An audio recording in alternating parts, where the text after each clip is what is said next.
salido a las calles. Si vamos a hablar de las personas que estuvieron en el Maidán, podemos hablar de los muertos, si quieren ver esa lista de 100 muertos y de qué zonas, de qué ciudades de Ucrania eran. No digo que el 50-50, pero un 30% sí eran de la parte prorrusa, como suele llamar. Quizás esa parte prorrusa está muy callada por el hecho de que en esa parte, especialmente en la parte de Donetsk, hay mafia, lo gobierna una mafia muy fuerte y esas personas están acostumbradas a callar.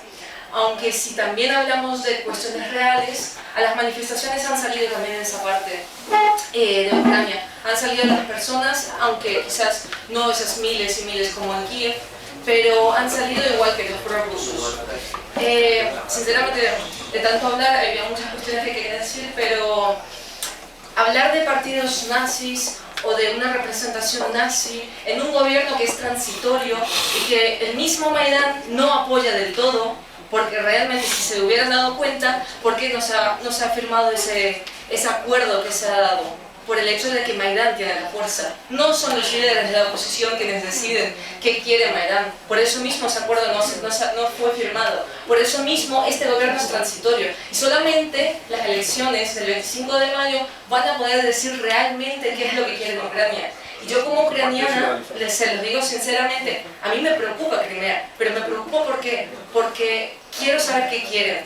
Y sea este referéndum legal o ilegal, lastimosamente no confío en total porque sé cómo pasan las elecciones en Ucrania, lastimosamente es así, gracias a quizás a un nivel de democracia real que hay en Europa, que ustedes tanto critican a veces, pero al cual nosotros locamente queremos llegar, porque ustedes no se imaginan lo que puede llegar a ser una elección en lugares públicos. Hablo de lugares públicos, no privados de una persona en casa. Yo que de los profesores, de los hospitales, donde son obligados, y conozco mucha gente así, si no votas literalmente por un partido, te echan del trabajo. No ahora o quizás dentro de un mes, pero ocurre.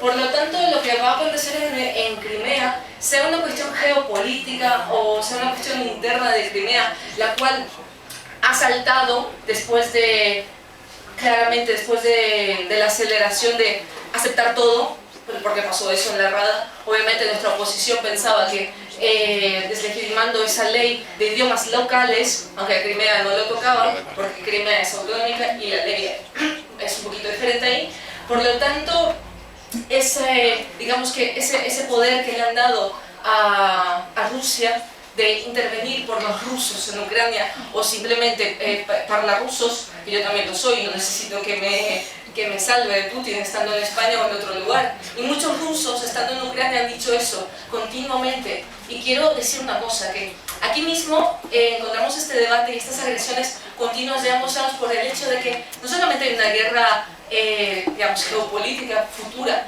la guerra está en la información que encontramos, en que lastimosamente el periodismo es la gran, disculpen por la palabra, la gran prostituta de dos hegemonías, continuamente, en ambos países, y que si los propios ciudadanos en Crimea ahora solamente pueden ver canales rusos porque se han prohibido todos los demás, entonces, democráticamente, ¿de qué democracia hablamos? ¿De una democracia que ha avanzado, que ha saltado totalmente todas las barreras, digamos que apuntadas en los libros?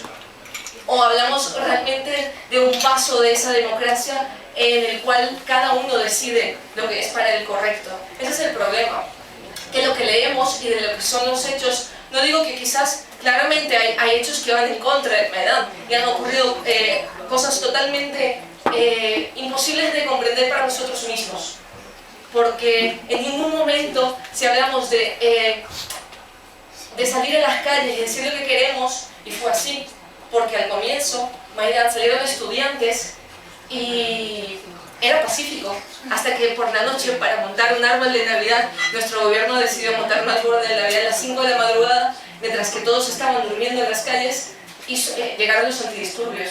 Y claramente ese fue el primer paso del gobierno, el primer error, por creer que los ucranianos van a tener miedo. Y no, hemos tenido miedo durante muchísimos años. Y lamentablemente ha ocurrido lo que está pasando, que ese miedo lo han utilizado. Y lo están siguiendo utilizando en regiones donde la información va por una vía. Y no voy a hablar de cuál vía, cada uno que desea por cuál. Gracias.